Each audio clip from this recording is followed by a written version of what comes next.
Hi, some of you may know me. My name is Avi Solomon.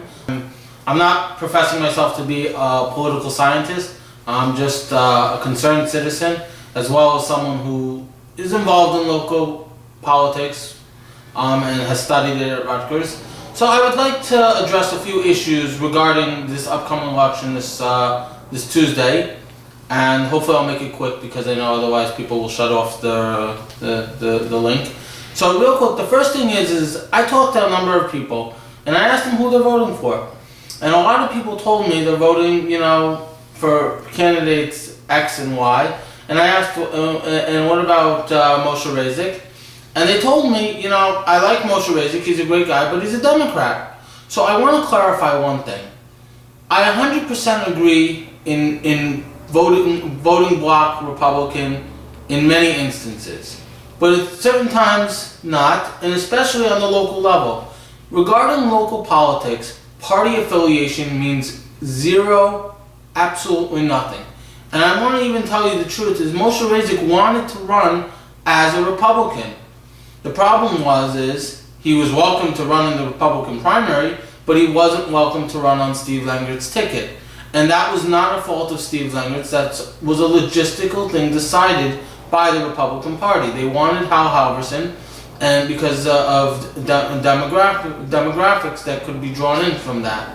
So therefore, people should know that Moshe Razik was a registered Republican, and then he switched to become a Democrat. He had the Scutum gave him permission to do it, and so he did it. So on the local level, party politics means very little. I understand that that's not going to change everyone's mind. Certain people have to say Republicans are all good, Democrats are all evil, or vice versa.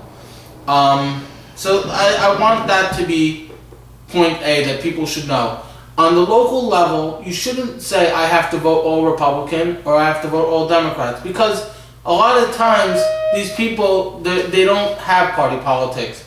It's just a matter of fact that they could run on this ticket because this is where they were welcomed to run in a favorable position. Point B is, Steve Lengert called me and he asked me, he was very hurt that I didn't give him an endorsement. And he asked me why I didn't endorse him. I'm not very close with Steve, but I am, friendly with Steve. And basically, I told him as follows. I said, Steve, I 100% agree that as far as a politician is concerned, you are the most qualified to be on that committee.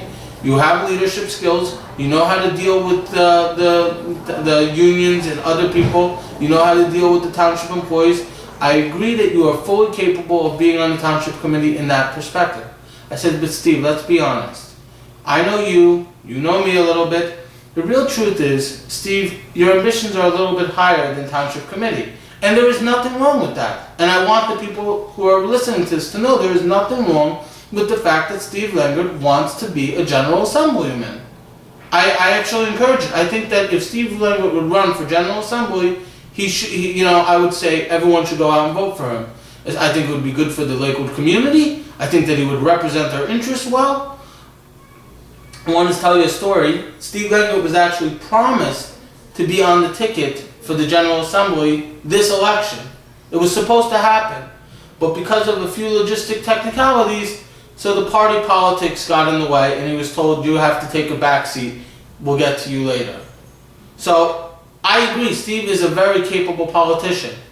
But in that same respect, I believe, and you do not have to accept this, that when it comes to township, when it comes to the local level politics, Lakewood needs people who have no other interest in helping Lakewood. And I believe Steve does want to help Lakewood.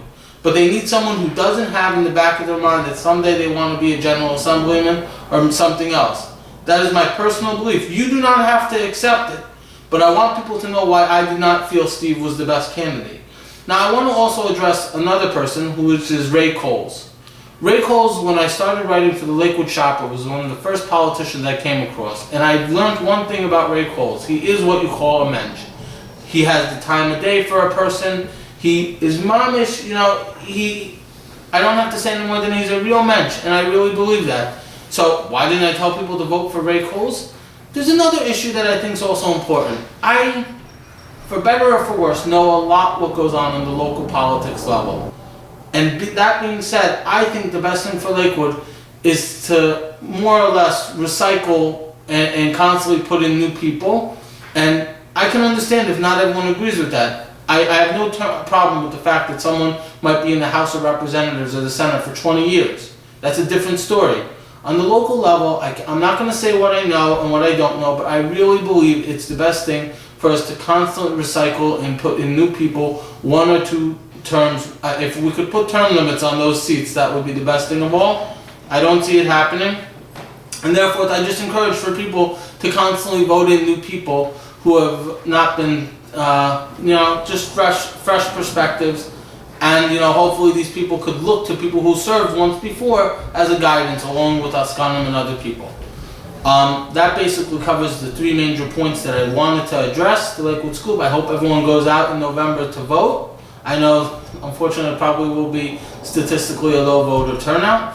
I thank you for listening, and go out and vote November 8th, this Tuesday. Thank you very much.